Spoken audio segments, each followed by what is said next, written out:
I started out this build thinking it would only take about an hour and a half to get done, considering I've built many computers and the tech work that I've done, but in the end, it took me about 3.5 hours. With the day that I've had and the week, and my brain was fried, not everything quite went to plan. Some of the instructions as well are not exactly explained well, or are entirely missing. So first I unplugged all of the cords and then take off the Z-axis.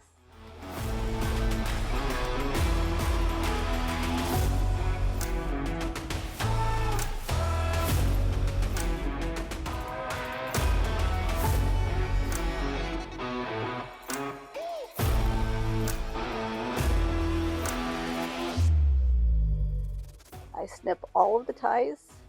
Sorry for my head in the way. Had to get around the back to be able to see what I was doing.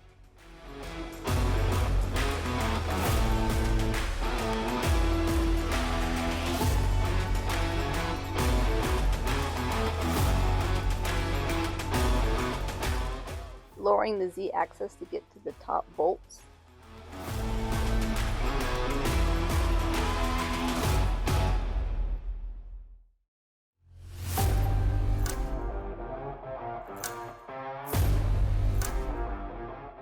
And pulling off the Z-axis.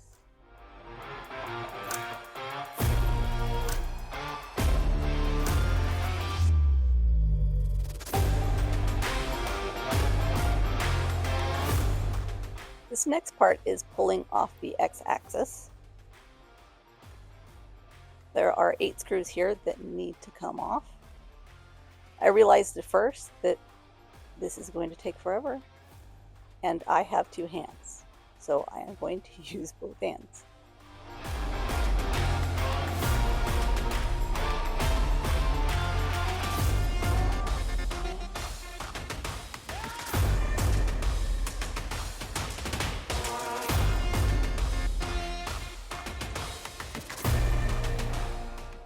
These come out really easily, no glue.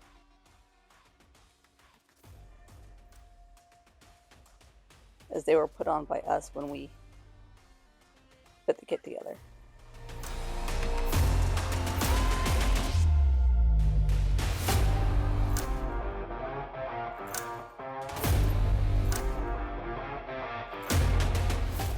The next section is taking off the control box.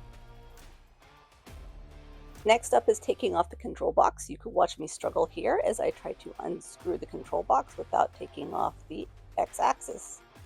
As I said, it has been a long day. Now the screws for the control box are as soft as butter. You will need to get a heat gun to remove these screws so you can soften up the glue that they used. Both the 4 screws in the control box cover and the control board are glued in, and they need to be heated to come out. They were still stripping anyway, even with the glue gun, but this way they will still come out, and you won't have to drill them out like I did with a couple of them. Sainsmart has put in extra screws for these, so you can replace them if they do strip out on you. So here you can watch me struggle, trying to get them off. And it's just not working very well.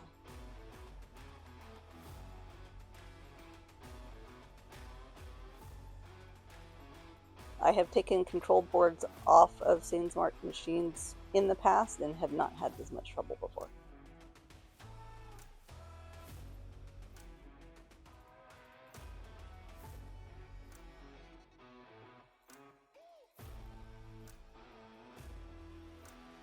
So here I'm unplugging the cables in the control box off the board.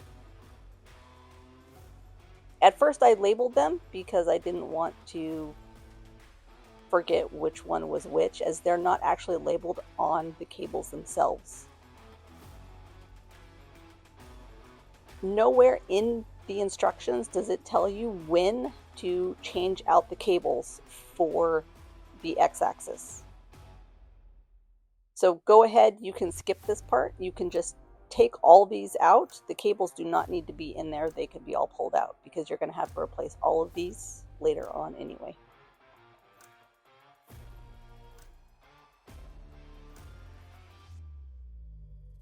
They are a little difficult to get out. The access in the side of the control box is pretty tight. So you have to kind of twist them so they come out sideways to get them out. At least the first one is the most difficult.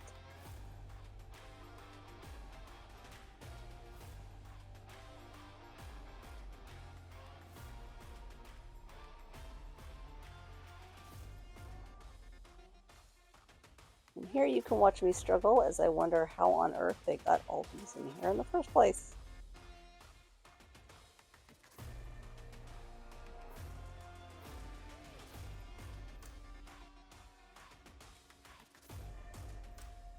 And here we will fast forward even faster through my struggles as I try to get this out.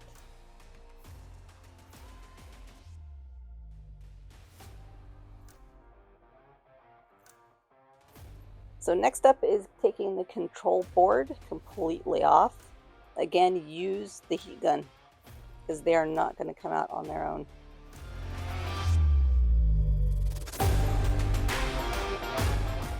Okay, heat gun initiated. Couple seconds with the heat gun, trying not to melt the board, and they started to come out much easier. They were still stripping a little bit, but they were coming out.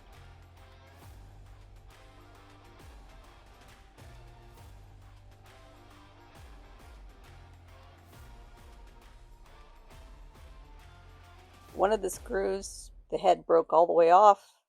I'm just not going to worry about it. Like I said, I'm the only one who's going to know, right?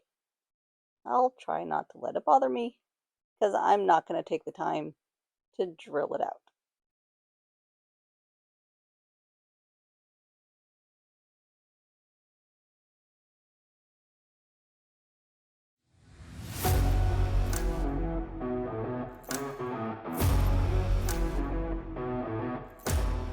Ah, finally, it's off.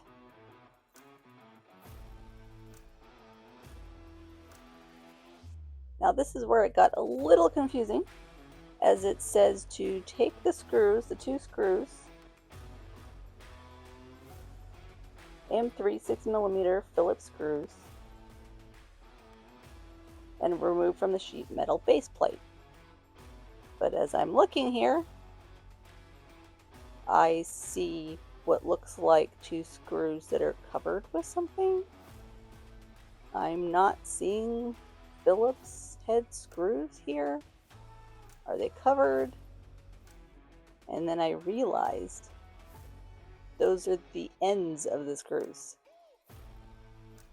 I'm gonna have to take the plate off to get to the back end of them.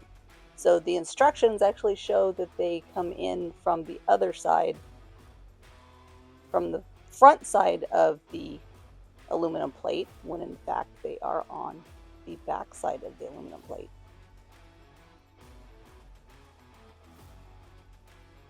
And there they are.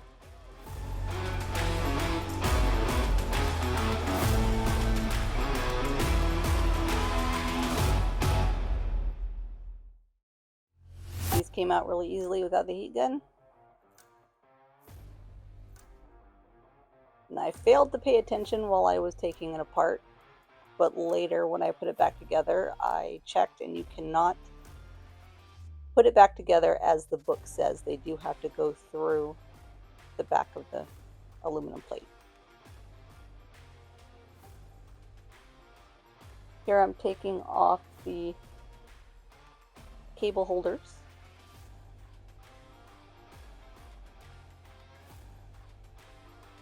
And next up it says to take off the aluminum plate, the guards, but one's already off because I had to get to the back side.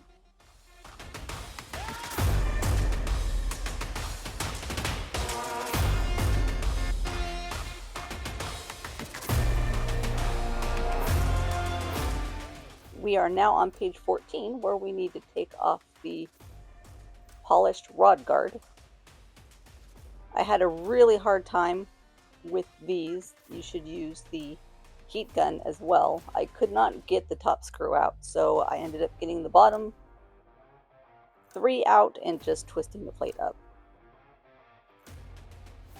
I'll work on fixing that later. I'm not going to deal with it right now.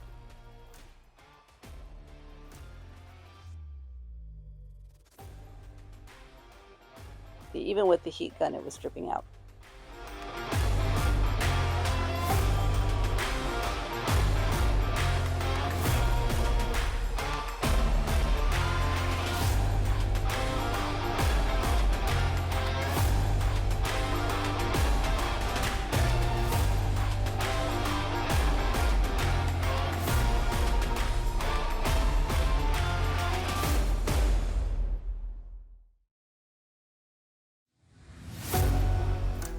Sorry, it's a bit off camera, but here I open up the side and take out the limit switch and unplug the wire from the limit switch.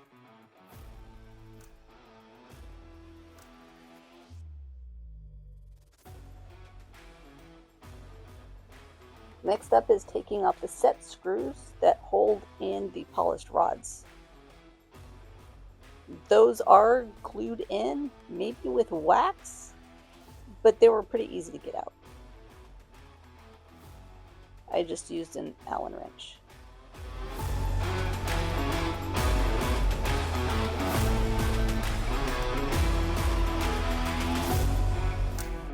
Pulling this off was a little tough, so I had to go get my persuader and use it a couple times very gently, and it popped right off.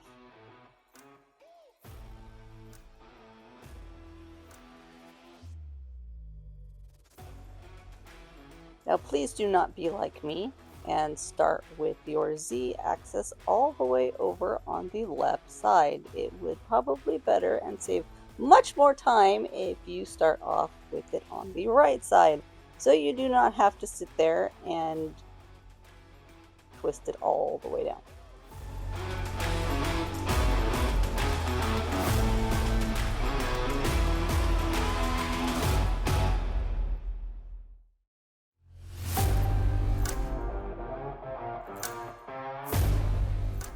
Make sure right before you take it off of the lead screw that you're holding on to the brass nut so it does not pop out.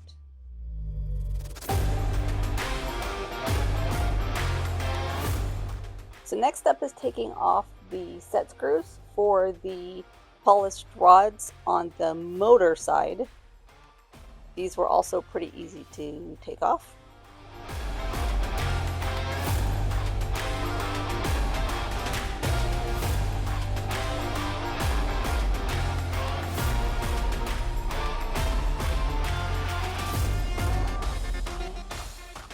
Taking out the polished rods were not very hard. This one came out really easy. The next one needed a little bit of persuasion. So got out my persuader again, gave it a couple whacks, and it came loose. I realized I had not yet taken out the limit switch cable, so I went through and removed that, as it is hooked inside of that rod.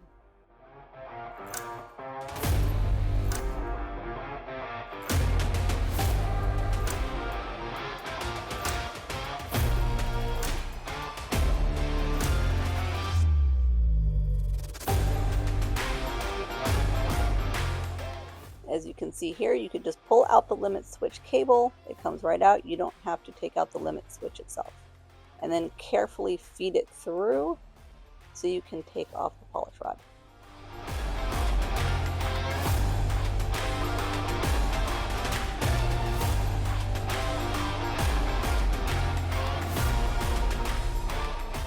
I believe I measured these a little bit wrong last time, so I got out my calipers again and remeasured them. They're about 3.1 millimeters thick, which is about the same as the other one. So page 21, we need to take out the 4 screws that hold on the motor.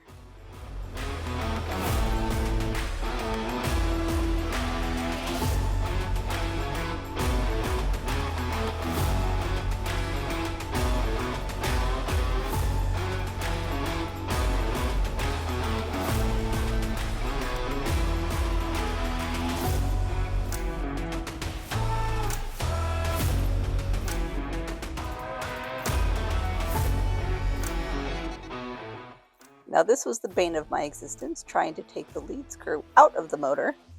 I tried every which way after I took the 2 set screws out. Those are the 2 set screws that are furthest away from the motor. The other 2 you leave in, but it would not budge. So I finally gave up and decided to ask for help on the Sainsmart Facebook page, because no matter what I did, it wasn't coming out, and my brain was not working. I had done this before with my 3018, but it just wasn't happening.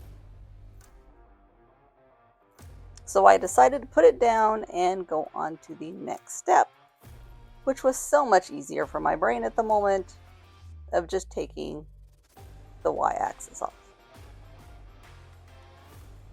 Since I did it off camera, I will explain how I got the lead screw off the motor.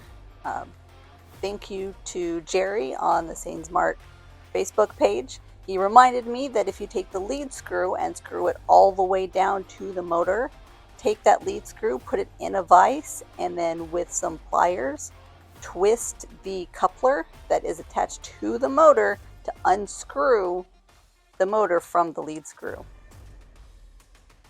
and it will come right off. Now, Sainsmart did not put extra feet in the package. They want you to remove the old feet to put them on the new extension. I tried taking these off, and they're pretty much permanently on there. The glue was coming off, was staying on the extensions. It wasn't even worth it. So I just left them on. I already had something that I can use, some non-slip pads, and I went and grabbed those and put those on instead. Once I got the new feet installed on the extensions, I put 3 of the 4 dowel pins into the extensions before I put the X and Y axis on. Somehow I took out 4 pins and I only found 3. Even after the build, I have no idea where that 3rd one went. I think the raptor must have taken it.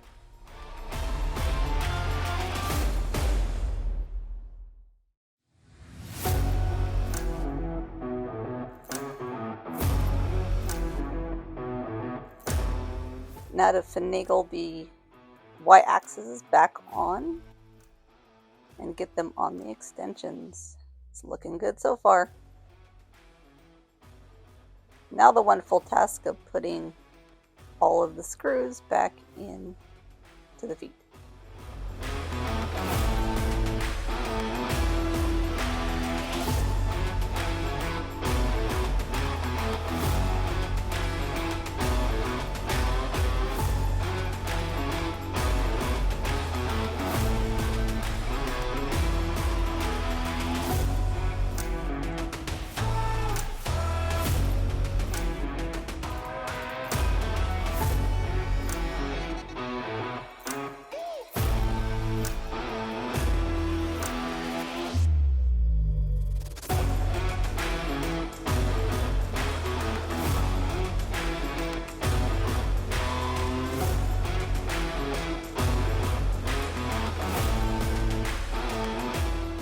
Here you can see I am back at the motor and the rod, putting on the brass bolt or brass nut. It's taking forever to get it all the way down the rod, so I'm just twisting the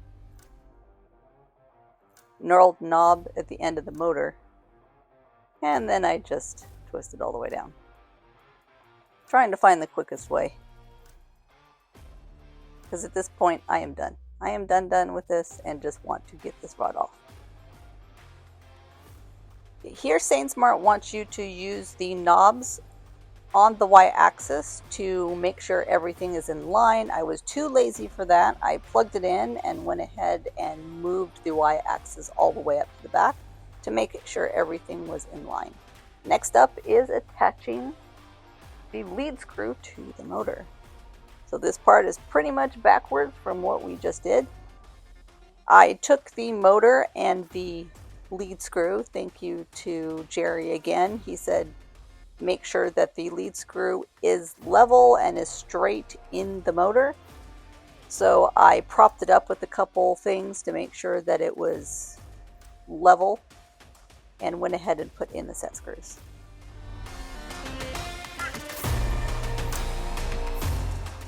Once the lead screw was in, it was time to put the polished rods back on the rod mount. You want to make sure that the one without the cable is on top and the one with the cable is on the bottom.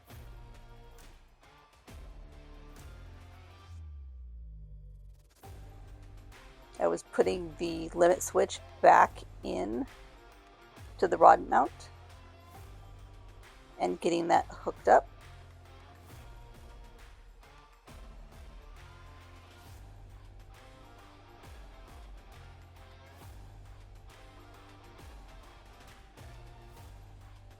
The second rod goes into the top, and then the set screws are put back in to hold them together. The set screws are different sizes, so make sure that the bigger ones are on top because the aluminum is much thicker there.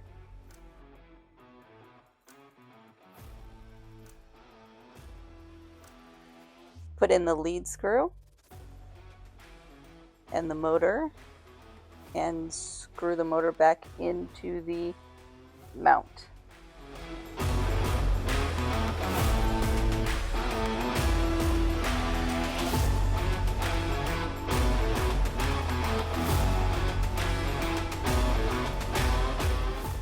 So once everything's in, you're going to be putting in the X-axis module slider, which is what holds your Z-axis. Make sure that you press in the T-brass bolt nice and tight up into that housing as you screw that in so it is flush and inset.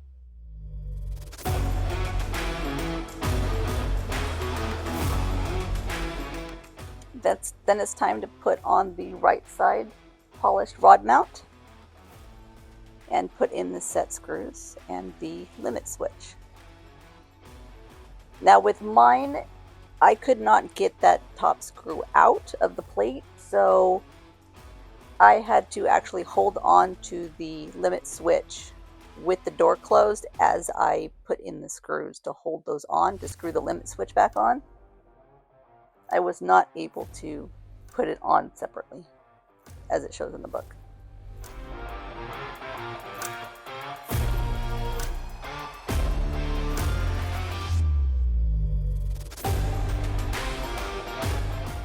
So here I am checking to make sure that everything is aligned and that the Y-axis can move freely up and down without binding. I'm twisting the knurled knob to make sure that the Z-axis there mount lines up all the way over to the right hand side. Now I've only put 2 screws into the mounts for the X-axis attaching to the Y-axis because I know at some point I'm probably going to have to take something apart and fix something, and I didn't want to have to get through all those screws again, so it's only attached at the moment by 2 screws. Next up is putting in the mount screws to make sure the rods stay in place.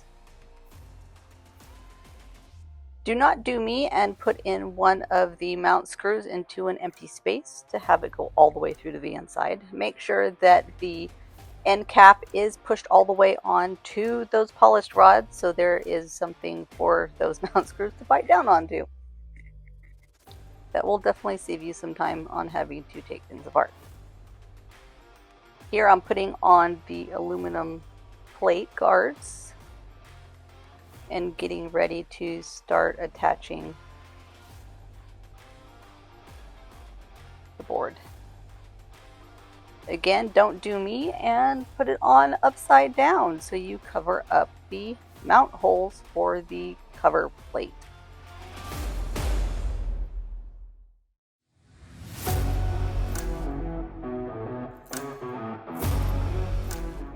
It should be turned around the other direction, so you have 4 holes on each side to attach the cover plate.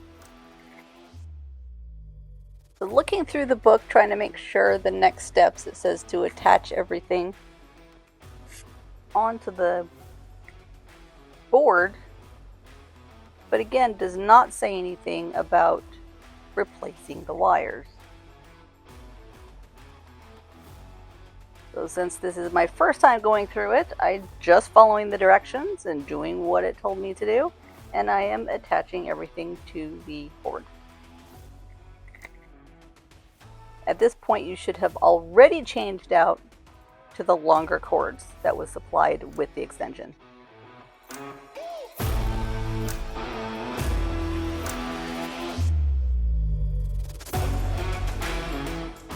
It can be a little tough getting this cover plate back on. You might have to push some of the connectors in just carefully and slightly to be able to bend the board on. If you start from the XD module cable side and pull it over in that direction, that is the easiest way to pull it on and off. Everything looks good, all secure, checking the cords, making sure everything is in place, and making sure all the screws are on. I only put 2 screws on the aluminum guard, so I'm putting the other 2 screws on. I screw the X-axis on with only 2 bolts because I know something's going to end up going wrong. Put in the XZ cable as it asks, and then realize that nowhere in this book does it say to switch out the cables. And again, as if I was just following the directions as it was written, I hadn't gotten there yet, so I hadn't done it. So here I'm going back, looking again, making sure I didn't misread something, and it's nowhere in here. So here I take off the 2 bolts on the X-axis. Thank goodness I didn't put on all 8. And taking everything apart.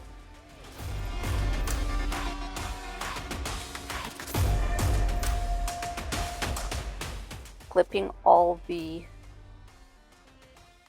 connectors. And you can now watch me again struggle as I try to get the cables out of the box. At this point, I really contemplated on just getting the wire cutters. But I did not want to destroy the cables because you never know if you're going to need something.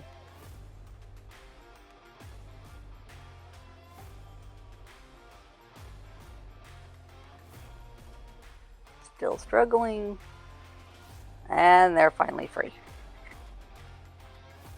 Getting the wires out wasn't too bad. I'm sure there's a much easier way to do it than I did it, but it didn't take too long.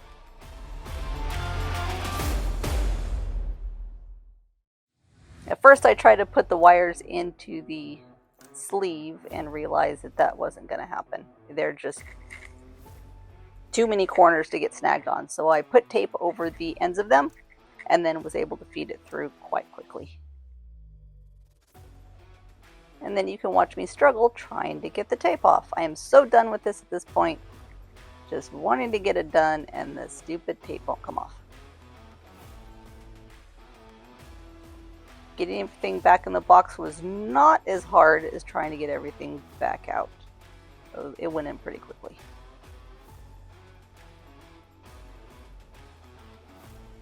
And after the 10th time of having to put the cover back on, it snaps on pretty quickly now.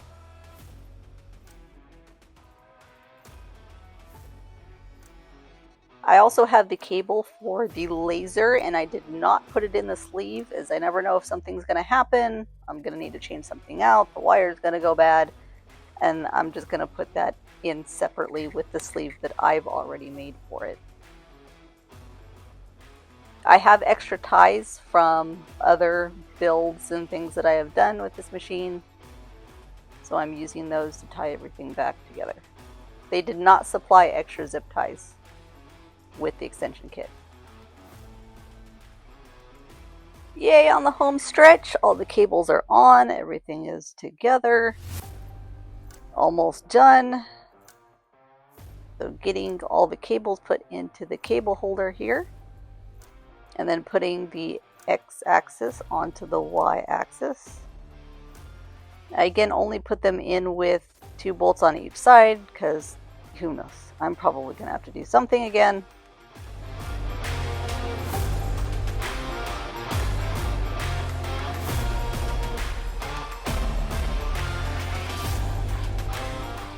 Next up is attaching the Z-axis onto the X-axis.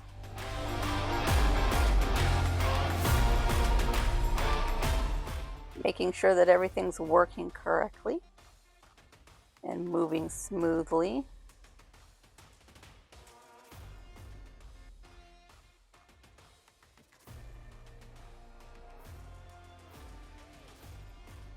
Now putting on the Z-axis and hoping, I'm praying that I put it on in the correct orientation.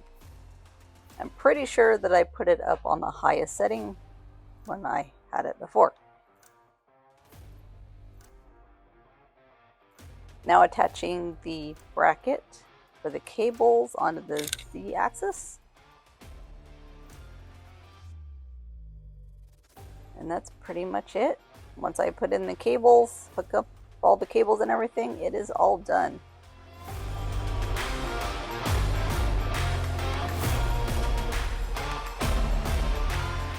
Thank you very much for watching. I hope this helps you out and helps keep you from making the mistakes that I made, and that you're able to make your build in less than 3.5 hours.